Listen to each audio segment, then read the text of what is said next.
नमस्कार, नई परख पर आप सब लोगों का स्वागत है। मैं कमल नयन चौबे आज आपसे बातचीत करना चाहता हूँ राहुल गांधी के वोट चोरी के आरोपों के बारे में गोदी मीडिया की प्रतिक्रिया के संदर्भ में। गोदी मीडिया जब हम शब्द बोलते हैं तो उसका सीधा-सा मतलब है कि ऐसी मीडिया जिसने अपने ऊपर ये ज़िम्मेदारी ले ली है कि चाहे कुछ भी हो जाए, उसे सरकार की तरफदारी करनी है, उसे सरकार का बचाव करना है। और ऐसा करते हुए इस मीडिया से जुड़े हुए लोग अपनी बुनियादी उसूल को भी भूल जाते हैं। संविधान के प्रति, देश के प्रति अपनी निष्ठा को भी वो एक ताक पर रख देते हैं। उनके लिए बस एक ही चीज़ महत्वपूर्ण है कि किसी भी तरह से नरेंद्र मोदी की सरकार पर या आरएसएस भाजपा का जो एक गठबंधन बना हुआ है और देश की राजनीति पर जिसका अभी वर्चस्व है, उस पर कोई भी आँच ना आने पाए। राहुल गांधी ने तीसरी प्रेस वार्ता की जिसमें उन्होंने बहुत ही व्यवस्थित तरीके से वोट चोरी की बात की।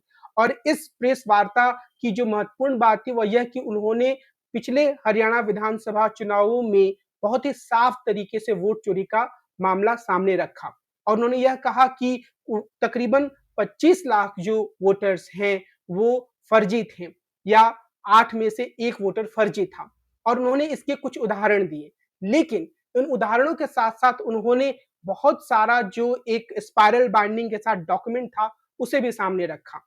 अब आम तौर पर जो भी एक गंभीर पत्रकार है, उसे क्या करना चाहिए? उसे यह करना चाहिए कि वह थोड़ा समय ले, वह इन आरोपों को समझे और उसके बाद अगर मुमकिन हो तो वह इन दस्तावेज़ों को पढ़े। लेकिन अगर आप गोदी मीडिया की रिपोर्टिंग की तरफ ध्यान देंगे, तो वह आरंभ से ही इस तरह से रिपोर्टिंग करने लगा मानो राहुल गांधी ने जो कुछ भी कहा है, उसमें तो कोई तथ्य है ही नहीं और जिस भी तरह के मुद्दे राहुल गांधी ने सामने रखे, जो भी उदाहरण उन्होंने सामने रखे, उस उदाहरण को जल्द से जल्द खारिज करने की कोशिश गोदी मीडिया के द्वारा की गई। आम तौर पर अगर हम एक पत्रकार के रूप में किसी घटना को देखते हैं, तो हमारी सबसे पहली प्रवृत्ति यह होती है कि अगर इस तरह के आरोपों में कुछ तथ्य दिखता है, तो हमें अपने अखबार के माध्यम से सरकार से यह मांग रखनी चाहिए कि वह इसकी जांच करे। या अगर हम कोई न्यूज़ चैनल चलाते हैं, तो हमें इसकी मांग रखनी चाहिए कि इस बात की जांच होनी चाहिए कि विपक्ष का नेता अगर कोई आरोप लगा रहा है, तो उन आरोपों में कितना तथ्य है, वो आरोप कितने सत्य हैं, इस बात की जांच हो और दूध का दूध और पानी का पानी हो। और अगर जैसा कि भारतीय जनता पार्टी के नेता कहते हैं कि राहुल गांधी देश के युवाओं को भड़काने की कोशिश कर रहे हैं, राहुल गांधी झूठ बोल रहे हैं, राहुल गांधी देशद्रोह कर रहे हैं, तो फिर सरकार को उन पर कार्रवाई करनी चाहिए। लेकिन ये दोनों ही चीजें जांच के बाद होनी चाहिए। तो एक नागरिक के रूप में, एक पत्रकार के रूप में, एक शिक्षक के रूप में जो पहली प्रतिक्रिया किसी की हो सकती है, यानी मैं अपने बारे में बात करूं, मेरी जो पहली प्रतिक्रिया होगी वो यही होगी कि इन आरोपों की जांच होनी चाहिए और जांच होने में तो कोई दिक्कत नहीं है। या कम से कम जो चुनाव आयोग है वह सामने आए, वह और सिलसिलेवार तरीके से वह इन आरोपों का खंडन करे। लेकिन ऐसा नहीं हुआ। इसकी जगह क्या हुआ? इसकी जगह हुआ यह कि एक ऐसी स्थिति शोर-शराबे के बनाने की कोशिश की गई, जिसमें कि राहुल गांधी के द्वारा प्रस्तुत हर उदाहरण को खारिज करने की कोशिश की गई। सबसे मजेदार बात क्या है? सबसे मजेदार बात यह है कि इंडियन एक्सप्रेस जैसे अखबार ने भी इस तरह की रणनीति का सहारा लिया। इंडियन एक्सप्रेस का अतीत ऐसा कहा जाता है कि बड़ा शानदार रहा है। जिस दिन इमरजेंसी लागू हुआ था, उसके अगले दिन के अखबार में इसने अपना एडिटोरियल पेज काला करके रखा था, जो कि एक संदेश था कि हमारे पास कहने के लिए कुछ नहीं है और ये हमारा प्रतिरोध है। और उसके बाद जब वो फोर्स का कांड हुआ, तब भी तथ्यों को ढूंढ-ढूंढ कर लाने का काम रामनाथ गोयनका के निर्देश पर जो इंडियन एक्सप्रेस के संपादक थे, वो करते थे। लेकिन अब इंडियन एक्सप्रेस को क्या हुआ? अब इंडियन एक्सप्रेस एक ऐसे अखबार के रूप में सामने आता है, जो अधिकांश मामलों पर सरकार की जी हुजूरी करते हुए और उसका बचाव करते हुए नजर आता है। मैं अगर आपको एक उदाहरण दूं कि जो राहुल गांधी ने प्रेस वार्ता के माध्यम से वोट चोरी का आरोप लगाया था, तो उसके 2 घंटे के भीतर ही जाकर सारा जाँच-वाच करके एक रिपोर्ट तैयार करके इंडियन एक्सप्रेस के द्वारा प्रकाशित कर दी जाती है और उसका शीर्षक रखा जाता है, no theft here, names Rahul flagged have voted with valid address and ID card. यानी यहाँ कोई चोरी नहीं हुई और राहुल ने जिन नामों का उल्लेख किया, उन नामों ने अपने वैध आधार और आईडी कार्ड के साथ वोट डाला था। अब इस रिपोर्ट को अगर आप अंदर पढ़ेंगे तो बड़ा ही एक मजेदार सा किस्सा सामने आता है। यहाँ पर हूडल का उदाहरण है। यहाँ राहुल गांधी ने यह कहा था कि एक ही प्लॉट पर 500 से ज्यादा लोग रह रहे हैं। और वह प्लॉट भारतीय जनता पार्टी के किसी नेता का है। तो पत्रकार महोदय वहां जाते हैं, पत्रकारों का 2-3 लोग पत्रकार होंगे, तो वो सभी इंडियन एक्सप्रेस के पत्रकार वहां जाते हैं, लोगों से बातचीत करते हैं। और वो किन लोगों से बात करते हैं? भारतीय जनता पार्टी के रिश्तेदारों से, भारतीय जनता पार्टी के नेता के रिश्तेदारों से।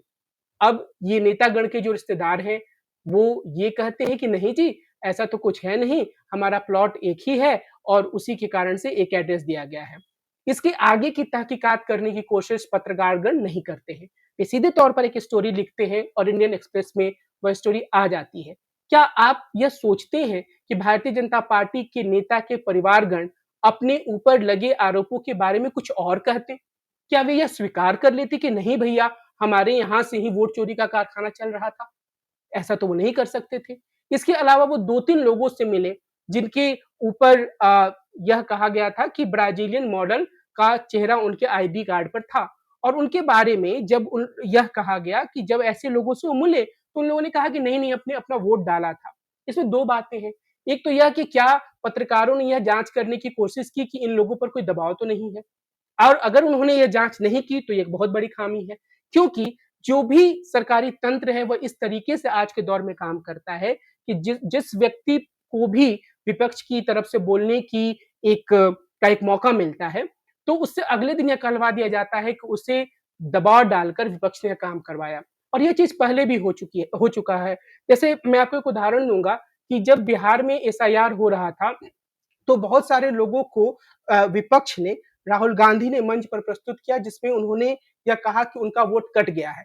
लेकिन अगले दिन वही शख्स कैमरे पर यह कहता हुआ पाया गया कि नहीं जी, मेरा वोट नहीं कटा है। तो यह पूरा दबाव का जो एक मेथड होता है, जो सरकारी तंत्र इस्तेमाल करता है, क्या उसकी जांच करने की कोशिश इन पत्रकारों ने नहीं की? ऐसा कोई विवरण इस रिपोर्ट में नहीं मिलता है। बल्कि अगर यह बात सच हो भी कि ये लोग गए और वहां पर ऐसे लोगों से मिले जिन्होंने कहा कि हमारा आईडी कार्ड पे तो ब्राजीलियन मॉडल का फोटो आ गया था, लेकिन कुल मिलाकर हमने अपना कुछ दूसरा कार्ड दिखाया और हम जाकर वोट दे आ पाए, तो ठीक है, इनकी बात अगर हम ये मान भी लें, तब भी यह सवाल तो रहता है कि आखिर ब्राजीलियन मॉडल का फोटो कैसे आया? और फिर राहुल गांधी ने तो कई और उदाहरण दिए थे। राहुल गांधी ने यह दिखाया था कि एक ही महिला का 222 जगह पर फोटो है, अलग-अलग नाम से है, अलग-अलग उम्र से है। उस आरोप के बारे में इस अखबार में कोई उल्लेख नहीं है। तो यह जो एक रणनीति है कि 1-2 आरोप जो राहुल गांधी ने लगाए, उसका बहुत ही आंशिक तरीके से और भारतीय जनता पार्टी के लोगों के द्वारा ही जवाब देकर यह घोषित कर दिया जाए कि जो बात राहुल गांधी कह रहे थे, वह सच नहीं है। और इसे वो लोग खबर के रूप में प्रस्तुत करते हैं। यानी कि उन्होंने यह जाँच की है, जबकि सच्चाई यह है कि वे गए, उन्होंने भारतीय जनता पार्टी के नेता के परिवार वालों से बात की और पूरी स्टोरी बना दी। नवभारत टाइम्स में भी इसी तरह की एक स्टोरी आई।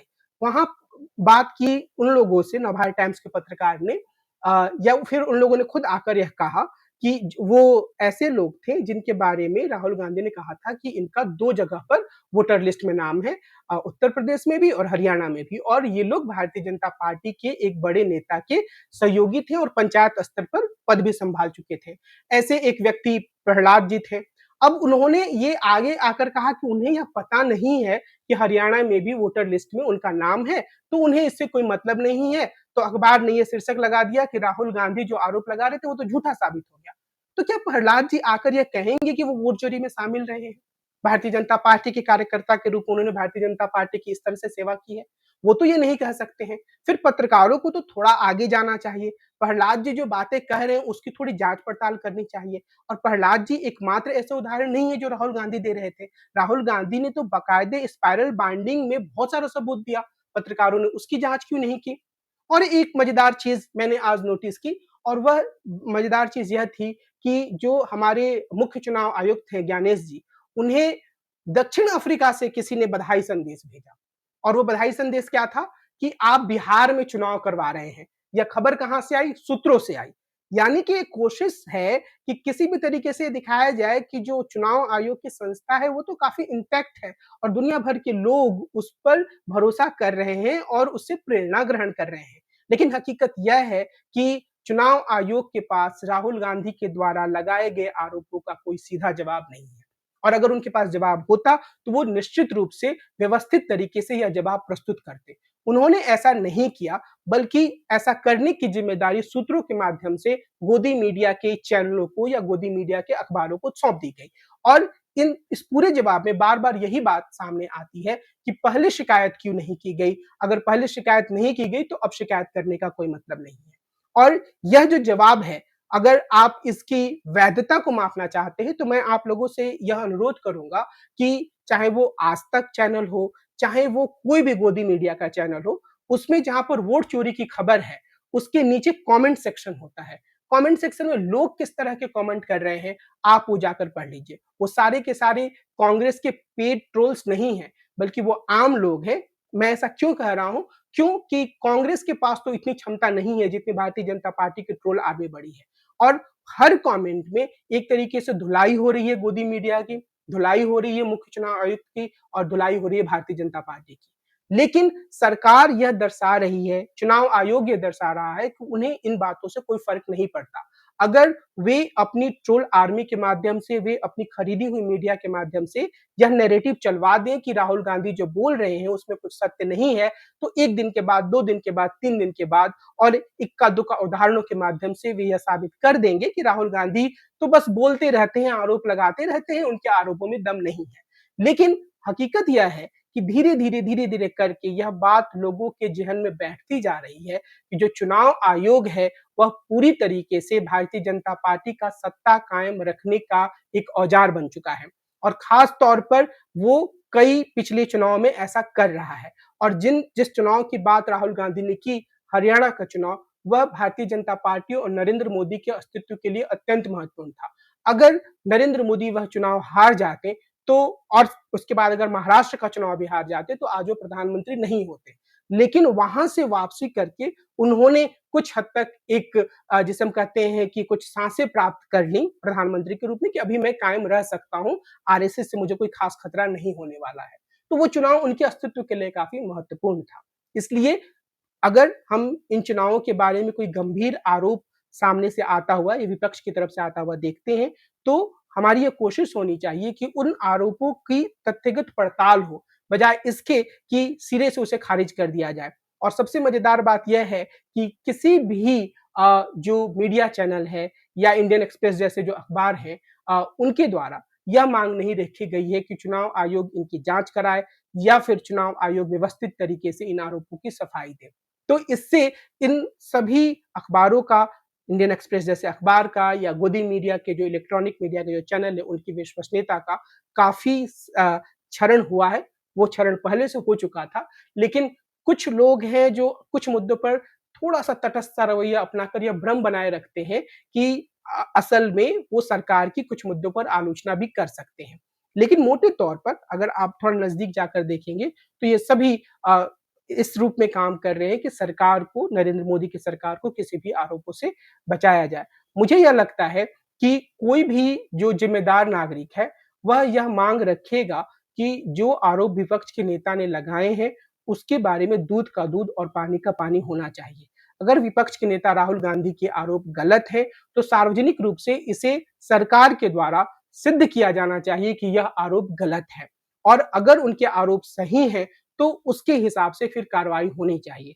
और ये चीज़ें तभी हो सकती हैं जब चुनाव आयोग एक निष्पक्ष जाँच के लिए तैयार हो, निष्पक्ष और समयबद्ध।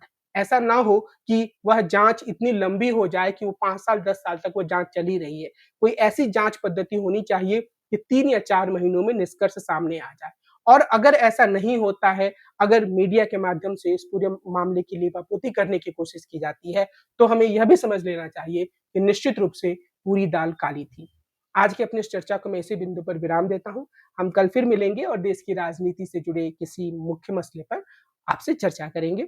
आज के इस कार्यक्रम को समाप्त करने से पहले मैं आप सभी लोगों से अनुरोध करना चाहूँगा कि आप नई परख चैनल को सब्सक्राइब करें, इसके साथ जुड़ें, अपने दोस्तों और मित्रों को भी इसके बारे में बताएँ। नमस्कार।